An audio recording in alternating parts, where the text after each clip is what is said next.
По моїм спостереженням, кожного року відбувається все більша кількість партнерів, які приймають участь в Кримській платформі саме парламентського саміту, і це означає про те, що, по-перше, можна почути багато думок і багато слів підтримки від багатьох країн.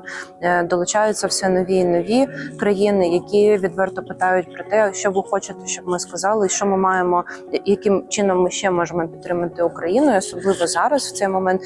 Це гарна така позиція консолідації